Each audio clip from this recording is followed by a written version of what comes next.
Welcome back to the channel. My name is Timmy Smalls, and in this video I'm going to give you 5 reasons why I believe the 50mm lens should be your first lens purchase after owning the kit lenses.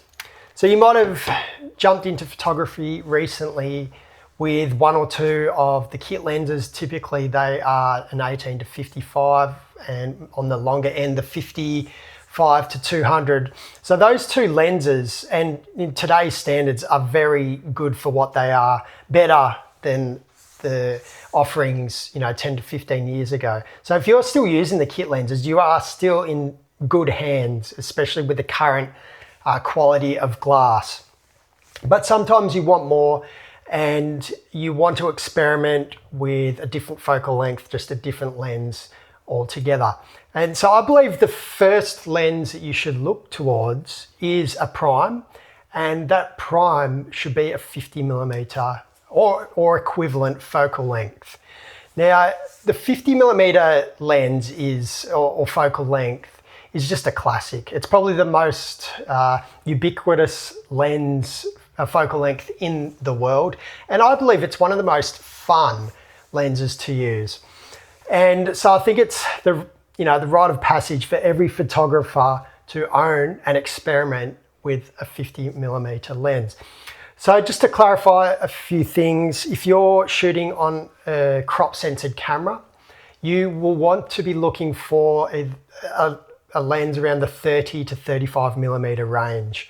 And that will give you about the 50mm focal range in full frame terms. But if you're shooting full frame, just buy a standard 50mm lens. And I recommend just a 50mm 1.8 to start. The first reason why I think you should buy a 50mm lens is because they're fast. And compared to your kit lens, they have a variable aperture, and when light becomes low, sometimes you've really got to crank the ISO up, and some modern cameras can handle that. But with a prime 50mm lens, you can typically be shooting at f1.8, or if you invest in a more professional lens, it could be up to f1.2 or below. It can do an f1.0, which has long been discontinued.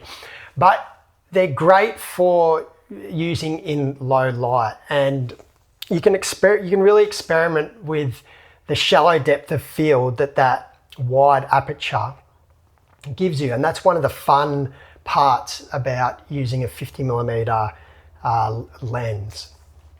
And it can give you that really creamy background blur that you might struggle to get on the kit lens. Reason number 2. So the 50mm focal length is very close to the magnification that our eyes see. And now obviously our focal range from our eyes is much wider than 50mm, but it's about the same magnification. So when you pull up a 50mm lens to your eye, the magnification really doesn't change from when you're lifting it and taking it back down. And so it gives you this very natural feeling and this natural sort of way to compose. And I think that's very important, because sometimes we can rely on other focal lengths like a telephoto for that beautiful compression, or wide angle for the distortion it creates, to use those gimmicky elements to elevate a photo. However, with a 50mm, there is none of that, and it relies, you've got to rely on yourself to fill that frame with something compelling. Reason number 3. Now, I think the 50mm lens is so versatile that because it's such a medium sort of focal point, it can be used, I think, for any type of photography. Now, styles of photography where it excels: street photography, environmental portraits, food photography, and I think this is one of my favorite focal lengths for landscape photography because of the similar magnification to the human eye. It really makes you feel like you are right there in the scene, and it just oozes a sense of familiarity, and that's why I really love shooting landscapes with a 50mm focal length. It's just very familiar, and it's like you're right there. Reason number 4. Now, typically a 50mm, especially the f1.8, are really lightweight and pretty sharp generally. Maybe not wide open, are they super sharp, but they're acceptably sharp. And so the lightweight nature of these lenses makes just a pleasant shooting experience. There isn't this huge lens hanging off the front making it uncomfortable.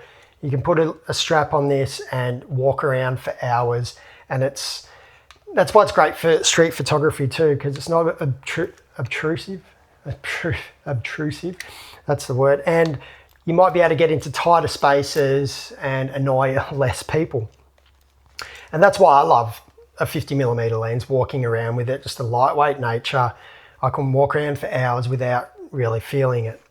And I mean, also, to be fair to the kit lenses, they are typically very lightweight as well.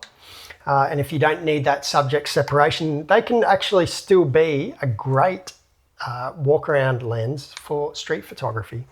Reason number 5. So this 50mm lens, they cannot zoom, and that's the beauty of it. So you have to take yourself by walking to the composition. And so it forces you to think about composition in a different way to a zoom lens, because you have to actually be there or be ready for someone to walk by or whatever you are shooting. And that's what I really enjoy about a prime lens just in general, but especially the 50mm, is that I feel a bit more creative. I feel that the restriction of not having a zoom allows me to get different shots than I normally would with a zoom lens. And having the wide aperture really allows you to potentially separate the subject if and when you need it. So in conclusion, this is just a little video to convince you to go out and buy your own 50mm or equivalent lens, to start getting creative and start really elevating your photography, because I truly believe that that prime lenses can absolutely elevate your photography in many ways. Not to say that zoom lens you can't be creative with, because some of my favorite photographs I've shot of all time are on a zoom lens, and it's more on the telephoto end, which I like my zoom lenses. But the primes will undoubtedly make you a better photographer. So if you found any of this information useful, please subscribe, and we'll see you on the next one. Thank you. See ya.